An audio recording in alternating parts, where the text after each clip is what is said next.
오늘 성경 말씀은 마태복음 26장 6절에서 13절까지의 말씀입니다.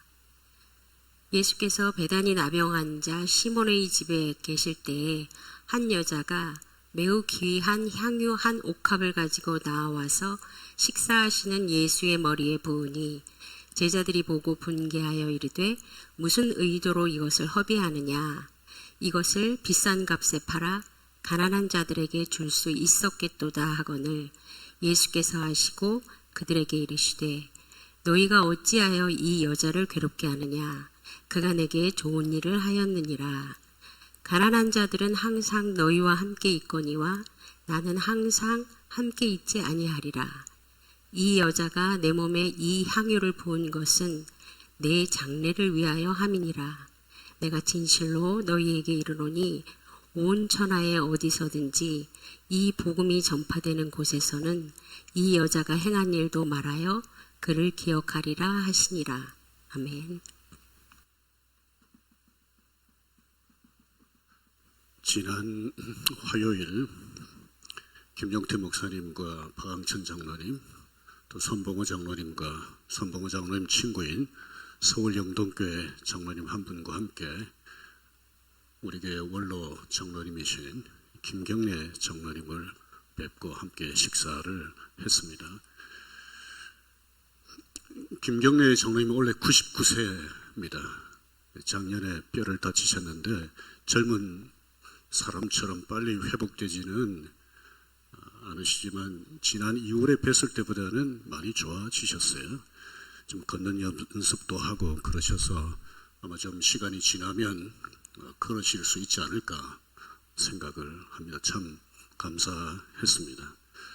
식사 끝난 후에 손봉호 장로님이 최근에 쓰신 책을 또 참석한 사람들에게 한 권씩 나눠주셨습니다. 김경래 장로님은 우리나라 애국가를 작곡한 안익태 선생에 관한 책을 쓰셨는데 어떻게 장로님이 그 책을 쓰시게 됐는지, 안익태 선생을 어떻게 만나게 됐는지 그 과정을 말씀을 해 주셨습니다. 이처럼 우리 식사하면 음식만 먹지 않고 대화도 하고 뭘 주기도 하고 받기도 하고 그럽니다. 우리 예수님은 공사에 가시면서 참 식사하시는 걸 즐기셨던 것 같아요. 그래서 사람들이 예수님은 먹고 마시는 것을 즐기는 사람이라 약간 비난처럼 그렇게 얘기를 할 정도로 예수님은 여러 사람들과 어울려서 자주 식사를 하셨는데 예수님도 식사하실 때 음식만 드시질 않았습니다. 오늘 우리가 읽은 본문도 그 중에 하나인데요. 6절에 보면 예수님이 베다니에 사는 시몬이라는 사람 집에서 식사를 하셨다고 되어 있습니다. 이 사람이 원래 나병 환자였는데 예수님 때문에 나병이 깨끗이 나은 것에 대해서 감사해서 예수님을 자신의 집으로 초대해서 식사를 대접했던 것 같습니다. 같은 내용을 기록하고 있는 요한복음을 보면 이 자리에 같은 베다니에 살고 있는 나사로와 나사로의 두 여동생 마리아와 마르다도 함께 있었습니다. 이 식사 자리에 어떤 일이 일어났는지 오늘 함께 보려고 합니다. 먼저 7절을 보십시다. 한 여자가 했는데 같은 내용을 기록한 요한복음을 보면 이 여자는 마리아입니다. 그리고 여기서는 예수의 머리에 부었다고 되어 있는데 요한복음을 보면 예수님의 발에 부었다고 되어 있어요. 그러니까 마리아가 향유를 예수님의 머리에도 붓고 발에도 부었다고 할 수 있습니다. 같은 내용을 기록하고 있는 마가복음 14장 5절에 보면 이 향유를 300데나리온 이상에 팔아 라고 하는 표현을 보면 적어도 마리아가 사용한 향유의 값어치가 당시 돈으로 300데나리온 정도는 충분히 된 것 같아요. 300데나리온은 당시 노동자의 300일 품삯에 해당이 됩니다. 그러니까 요즘으로 치면 얼마쯤 되겠습니까? 한 3천만 원 전후가 되지 않겠습니까? 그러니까 마리아가 굉장히 값비싼 향유를 예수님의 머리와 발에 부은 것이죠. 예수님이 하나님 나라에 대해서 말씀을 하시면서 돈에 대해서 많이 언급하셨어요. 어떤 분들은 가장 많이 돈에 대해서 말씀하셨다고 할 정도로 많이 말씀을 하셨는데 그 중에 한 본문입니다. 마태복음 6장 24절입니다. 한 사람이 두 주인을 섬기지 못할 것이니 혹 이를 미워하고 저를 사랑하거나 혹 이를 중히 여기고 저를 경히 여김이라. 같이 읽겠습니다. 너희가 하나님과 재물을 겸하여 섬기지 못할 것이라. 예수님이 어떻게 말씀하신 겁니까? 하나님과 돈을 사람들이 비슷하게 둘 정도로, 하나님 대신으로 섬길 정도로 돈을 사람들이 사랑하는 것에 대한 말씀이죠. 예나 지금이나 사람들이 돈을 많이 사랑합니다. 돈 싫어하는 사람이 어디 있습니까? 여러분들 돈 생기면 기분이 나쁩니까? 막 화가 나고 그렇습니까? 저도 돈 생기면 좋고 아마 여러분들도 돈 생기면 좋아할 거예요. 그런데 이 마리아는 돈을 별로 좋아하지 않는 사람이어서 3천만 원 정도의 가치가 있는 이 비싼 향유를 예수님의 머리와 발에 부은 것인가? 도대체 이 사람 정신이 있는 사람인가? 뭐 이렇게도 생각할 수 있지 않겠어요? 요한복음 12장에 마리아가 예수님의 발에 향유를 부었다고 기록이 있는데 바로 앞장인 11장에 보면 마리아의 오빠 나사로가 죽은 지 4일이 됐는데 예수님께서 이 나사로를 살려주셨습니다. 생각해 보십시오. 나사로도 얼마나 예수님께 감사했겠습니까마는 마리아도 오빠를 살려주신 예수님께 얼마나 감사한 마음이 컸겠습니까? 그리고 요한복음 11장을 보면 마리아는 이미 예수님을 구주로 믿고 있었다는 걸 알 수가 있습니다. 그러니까 이 값비싼 향유를 예수님의 머리와 발에 부은 것은 예수님에 대한 고마운 마음이 그만큼 컸기 때문 아니겠습니까? 구주 예수님에 대한 사랑이 그만큼 컸기 때문 아니겠습니까? 오늘날 그리스도인들도 교회 11조도 하고 다양한 제목으로 헌금을 하지요. 헌금뿐만 아니라 제가 목회하면서 보니까 성도들이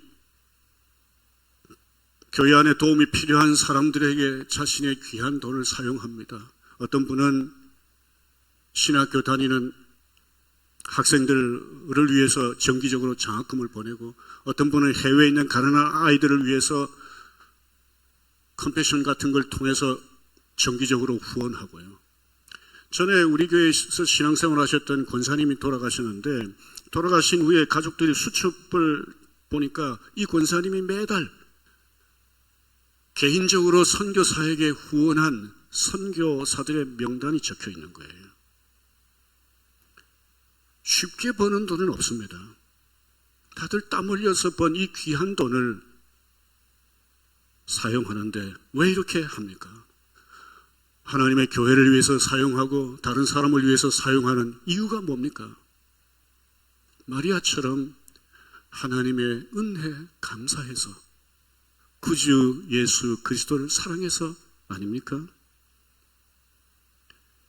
마리아는 제물로만 예수님께 감사와 사랑을 표현한 게 아닙니다. 요한복음 12장 3절을 보십시다. 마리아는 지극히 비싼 향유 곧 순전한 나드 한 건을 가져다가 예수의 발에 붓고, 같이 읽겠습니다. 자기 머리털로 그의 발을 닦으니 향유 냄새가 집에 가득하더라. 여성들에게 있어서 머리털이 얼마나 소중합니까? 그런데 이 머리털로 예수님의 발을 닦았습니다.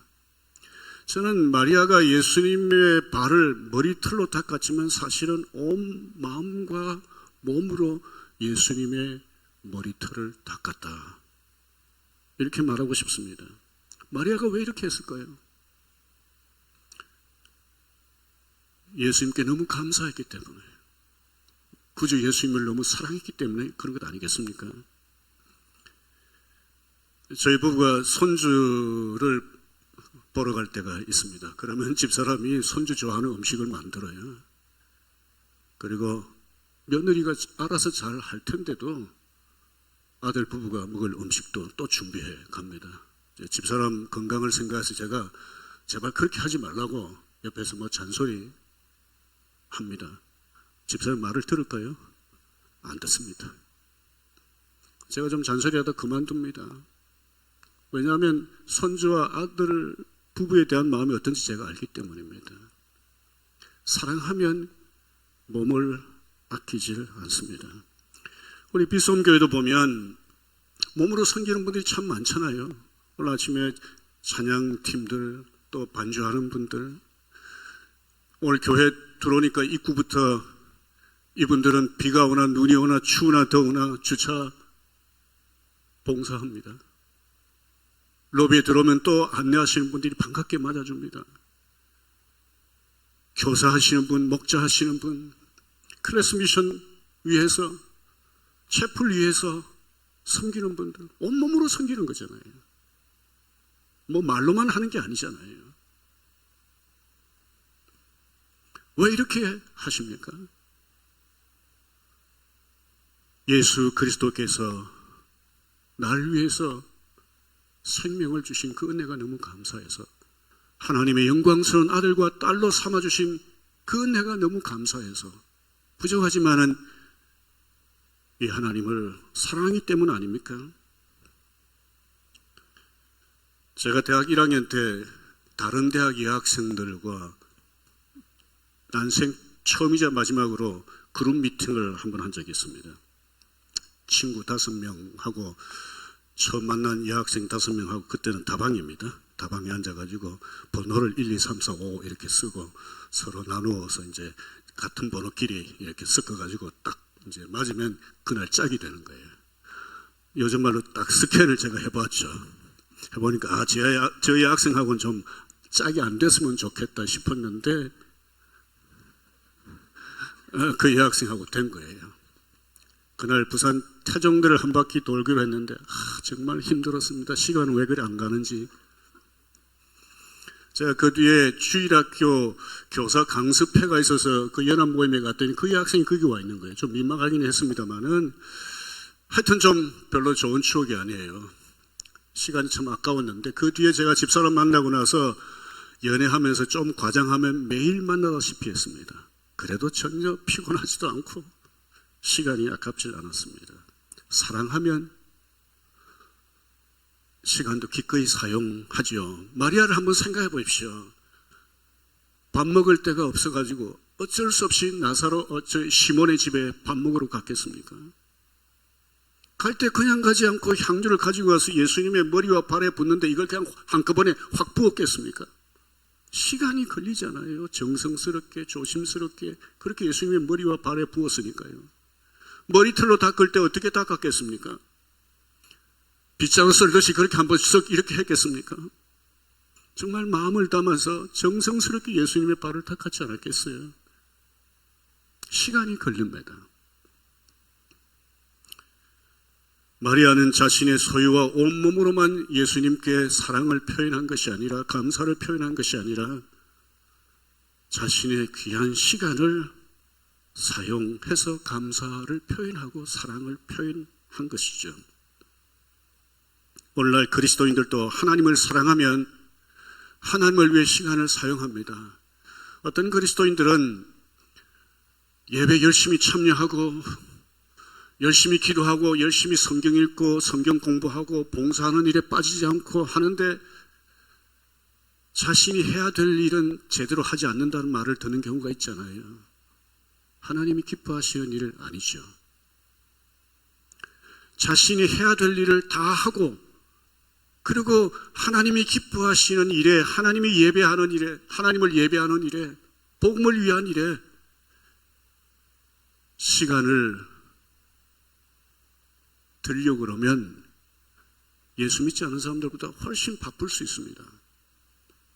정해진 24시간의 시간, 이 공평한 이 시간 중에서 내가 할 일도 하고 주님 사랑해서 시간을 사용하려고 그러면 그만큼 더 좀 부지런해야 될지도 모르겠습니다. 더 바쁘게 움직여야 될지도 모르지만 이렇게 하는 이유가 뭡니까? 하나님의 은혜 감사하고 하나님을 사랑해서지요. 마리아가 자신에게 있는 귀한 향유, 자신의 온 몸으로 귀한 시간 들여서 예수님께 감사와 사랑을 표현했는데 이것을 본 제자들이 어떻게 반응을 했을까요? 우리 8절과 9절을 보십시다. 제자들이 보고 분개했습니다. 그 다음에 이것을 왜 허비하느냐고 책망을 했어요. 또 비싼 값에 팔아. 그러니까 3천만 원 전후 정도나 되는 이런 향유, 값비싼 향유니까 뭐 말이 되잖아요. 이거 팔아가지고 가난한 사람들이 지금 얼마나 좋겠냐. 왜 이렇게 낭비하냐. 같은 내용을 기록하고 있는 요한복음에 보면 제자들 중에 가룟 유다가 아마 이 부분을 가장 강조했던 것 같은데 요한복음에 재미있는 표현이 있어요. 가룟 유다가 이 향유를 팔아서 가난한 자들에게 주면 더 좋은 것 아니냐라고 말한 것은 정말 가난한 사람을 위해서가 아니라 돈에 대한 욕심 때문이다. 이렇게 표현했습니다. 제자들이 마리아가 예수님의 발에 향유를 붓고 머리에 향유를 붓는 것을 못마땅하게 생각하고 분개하고 허비한다고 책망할 때 마리아가 어떻게 반응했는지 우리 좀 상상해 보십시다. 성경에는 구체적으로 표현은 없지만은 마리아가 분개하고 책망하는 제자들 말에 상처받아서 예수님의 머리와 발에 향유를 붓다가 말고 집으로 돌아갔는가? 아닌 것 같아요. 자신의 그 순수한 감사의 표현, 사랑의 표현을 오해하고 있는 이 제자들에 대해서 화가 나서 마리아가 대들었는가 제자들에게? 그것도 아닌 것 같아요. 예수님을 사랑하고 예수님에 대한 감사의 마음이 너무 커서 이 이상이라도 내가 예수님에게 표현할 수 있으면 표현할 수 있겠는데 지금 내가 가진 가장 귀한 것, 이 향유 예수님의 발에 부어서 머리에 부어서 고마움과 사랑을 표현하는 것을 제자들이 이해하지 못하는 것이 너무 속상해서 그 자리에서 엉엉 울었는가? 그것도 아닌 것 같아요. 마리아는 제자들이 자신에 대해서 어떻게 오해하고 어떤 말로 비난해도 예수님께 향유를 붓고 자신의 귀한 머리털로 예수님의 발을 닦는 것을 멈추질 않았습니다. 마리아가 왜 이렇게 했겠습니까? 예수님에 대한 사랑이 그만큼 컸기 때문 아니겠습니까? 감사한 마음이 그만큼 컸기 때문 아니겠습니까?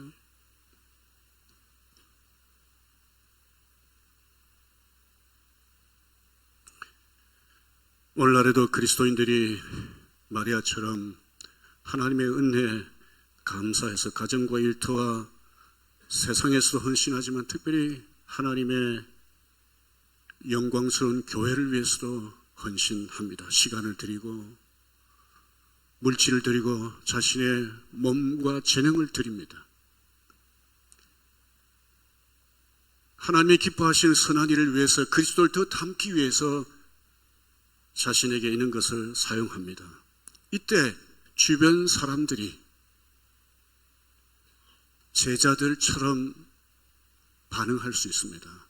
어떻게 보면 더 칭찬하고 더 격려하고 기뻐해야 될 사람들, 물론 이런 사람들이 없는 것은 아니지만 더 기뻐하고 격려하고 도와줘야 될 사람들이 그렇게 하지 않고 분개하고 책망한 예수님의 제자들처럼 이런저런 말로 비난할 수도 있고요. 그럴듯한 명분을 내세워서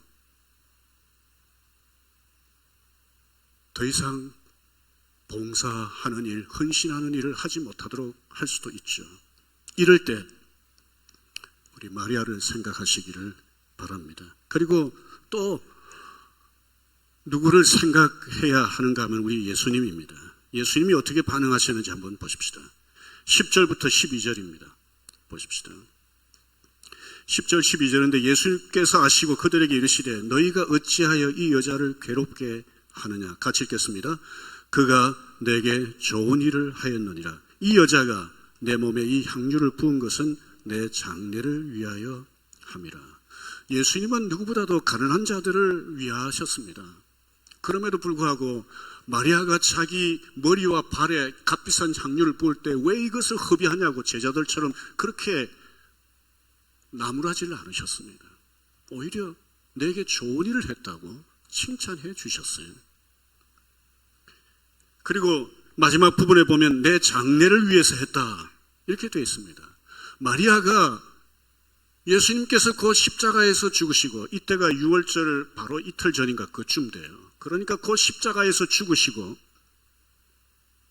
부활하실 것이다 라고 하는 것을 알고, 내가 하나님 나라 왕으로 오신 예수 그리스도에게 마치 구약시대 왕들에게 기름을 부었던 것처럼 내가 예수님의 머리에 기름을 붓고 예수님의 발에 기름을 부어야지, 이렇게 생각하고 예수님의 머리와 발에 향유를 부은 것은 아닐 거예요.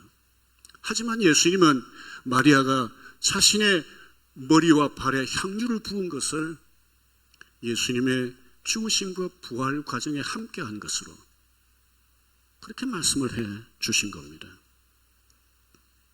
예수님의 칭찬은 여기에 그치질 않았습니다. 13절을 한번 보십시오. 내가 진실로 너에게 이르노니 온 천하에 어디서든지, 같이 읽겠습니다. 이 복음이 전파되는 곳에서는 이 여자가 행한 일도 말하여 그를 기억하리라 하시니라.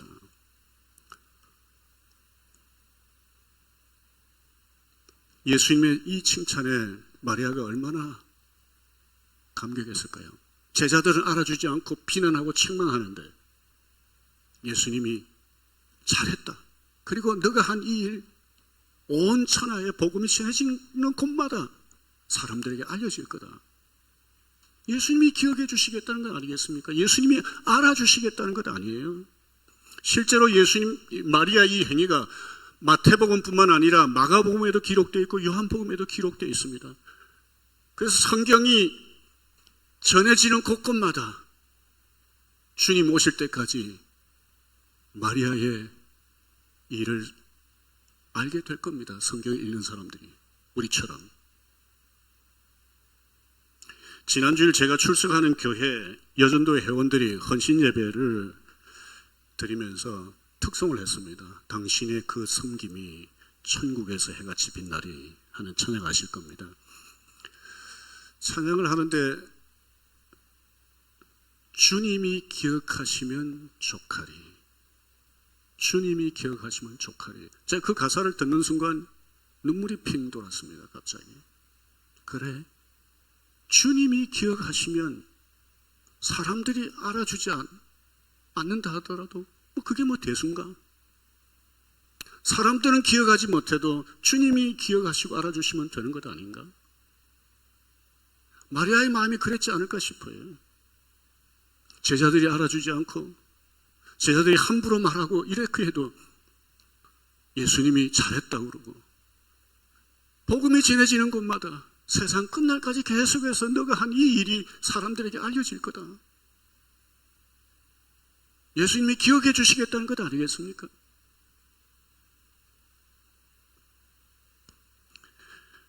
하나님이 기뻐하시는 일을 위해, 영광스러운 그리스도의 교회를 위해 시간을 드리고 몸을 드리고 소유를 드리는 것, 쉬운 일이 아닙니다.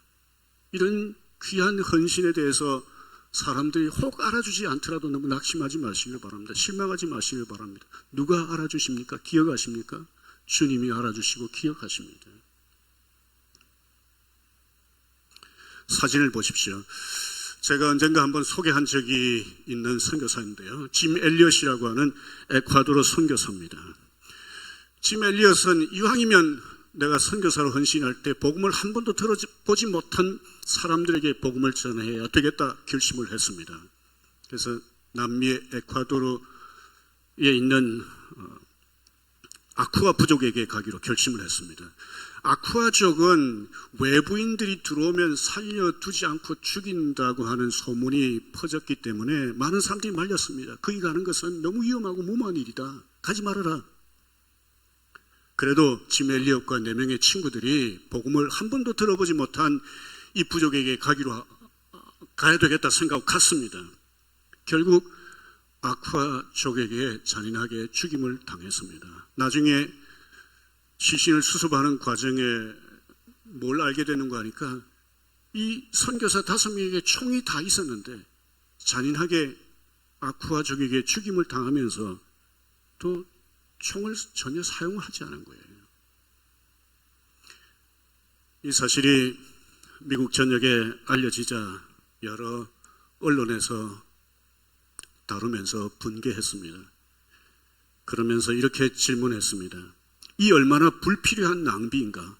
이 장래가 촉망되는 젊은이들이 도대체 무엇 때문에 멀리 남아메리카까지 가서 제대로 일도 못하고 개죽음을 당해야 하는가? 한 기자가 29살에 짐 엘리엇이 순교했는데 그 아내에게 20대 초반의 아내에게 가서 이렇게 말했습니다. 너무 낭비 아닌가요? 남편의 죽음 그건 너무 낭비 아닌가? 그때 이 아내 엘리자베스 엘리엇이 그 기자에게 이렇게 말했다고 그래요. 낭비라니요? 왜 그런 말씀을 하십니까? 나의 남편은 어렸을 때부터 이 순간을 위해 준비했던 사람입니다. 이후로 다시는 내 남편의 죽음을 낭비라고 말하지 마십시오. 짐 엘리엇이 죽고 난 뒤에 부인 엘리자베스 엘리엇이 간호사 훈련을 받고 자기 남편을 죽인 아쿠아족에게로 갔습니다. 아쿠아족은 여자를 죽이는 것은 비겁한 일이라고 해서 죽이지 않는다는 것을 알았기 때문이죠. 가서 수년 동안 아쿠아족을 간호사로서 열심히 섬겼습니다. 하루는 아쿠아족 부족이 엘리자베스에게 이렇게 말했습니다. 당신이 누구이기에 우리에게 와서 이토록 애쓰며 수고하십니까? 그때 엘리자베스이 말했습니다. 나는 당신들이 5년 전에 5명을 죽였는데 그 중에 한 사람의 아내입니다. 하나님을 사랑하기 때문에 제가 이곳에 다시 왔습니다. 이 말을 들은 아쿠아 부족 전체가 예수님을 구주로 믿게 되었습니다. 그리고 10년 후에 아쿠아족 최초로 목사가 나왔는데 키모라고 하는 이 목사는 10년 전에 5명을 죽일 때 앞장섰던 사람이었습니다. 그리고 죽은 선교사들의 자녀 중에 2명이 자기 아버지가 순교의 피를 흘렸던 그 강가에서 자기 아버지를 죽인 키모 목사에게 세례를 받았습니다. 여러분, 짐 엘리엇과 4명의 친구들이 복음 한 번 전해보지 못하고 아쿠아족에게 죽은 것이 정말 낭비라고 할 수 있습니까?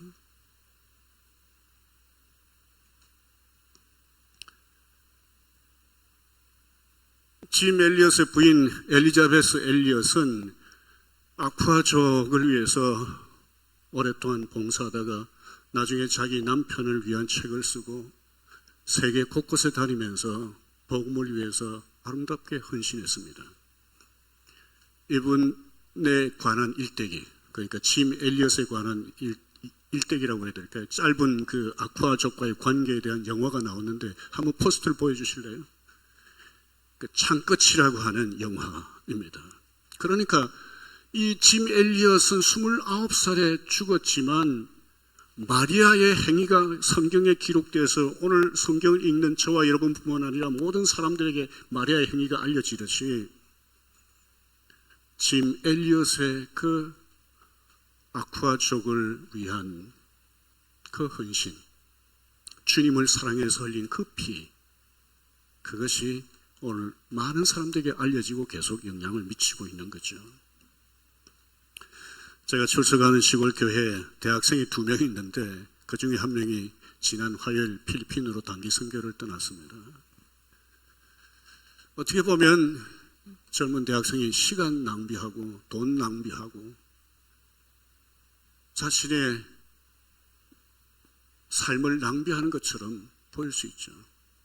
우리 비솜 교회도 청년들이 여름에 방글라데시에 키르기스탄에 가곤 했었죠. 또 요즘도 네팔에 지금 계속하고 있지 않습니까?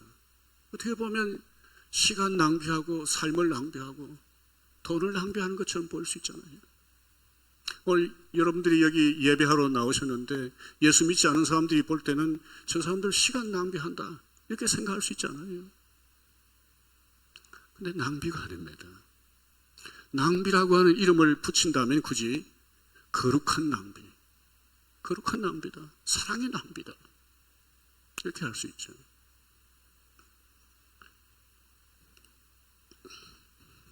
하나님께 예배드리기 위해서 영광스러운 그리스도의 교회를 섬기기 위해서 다른 사람을 섬기기 위해서 좀 더 그리스도를 닮기 위해서 내 삶을 드리고 시간을 드리고 소유를 드리는 것, 재능을 드리는 것 이것은 결코 낭비가 아닙니다. 하나님이 기뻐하시는 말하자면 거룩한 낭비다 이렇게 말할 수 있습니다. 오늘 저와 여러분들이 이 땅에서 사는 날 동안 하나님의 은혜에 감사하고 이 하나님께 나의 사랑을 표현하기 위해서 하나님이 주신 내 삶, 하나님 주신 나의 소유, 하나님 주신 나의 시간, 재능 이런 것들을 드림으로 하나님께 대한 감사의 표현, 사랑의 표현이 계속되었으면 좋겠습니다. 이렇게 하는 가운데 마리아를 칭찬하셨던 그 칭찬을 저와 여러분들이 하나님께로부터 들을 수 있으면 얼마나 좋겠습니까? 오늘 비수험 교회가 여기까지 온 것은 하나님의 은혜지요. 귀한 이 거룩한 낭비를 한 분들이 많았기 때문이지요. 앞으로도 계속해서 주님을 사랑함으로 주님이 주신 것으로 아름답게 섬기시길 바랍니다. 그렇게 해서 이 교회가 우리 교회가 더 하나님 기뻐하시는 아름다운 교회로 세워짐으로 하나님께 더 크게 영광을 돌려드리게 되기를 바랍니다. 오늘 우리 이 말씀을 생각하면서 함께 기도하겠습니다. 합심해서 기도하겠습니다. 저와 여러분들은 나병 환자였다가 나은 시몬처럼 죽었다가 다시 살아난 나사로처럼 나사로의 동생 마리아처럼 하나님의 은혜로 삽니다. 하나님의 존귀한 자녀가 되고 하나님의 남다른 돌봄을 받으며 사는 것 하나님의 남다른 은혜입니다. 하나님이 주신 생명, 소유, 시간 이런 것들을 부족하지만 하나님 앞에 드리고 있다면 감사하십시다. 그리고 계속해서 이렇게 살 수 있도록 하나님 은혜를 주십시오 라고 기도하십시다. 오늘 말씀을 들으면서 좀 하나님 앞에 죄송하고 부끄러움이 있다면 하나님 제가 앞으로 남은 생을 이렇게 살겠습니다. 주님을 사랑하는 표로 주님의 은혜에 감사하는 표로 제가 이렇게 살겠사오니 저를 도와주십시오 라고 기도하십시다. 사회자 나올 때까지 1, 2분 같이 기도하겠습니다. 자비로우신 아버지 하나님 감사합니다. 저를 하나님의 영광스러운 자녀로 삼아주시고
찬송가 216장입니다. 찬양 드리겠습니다.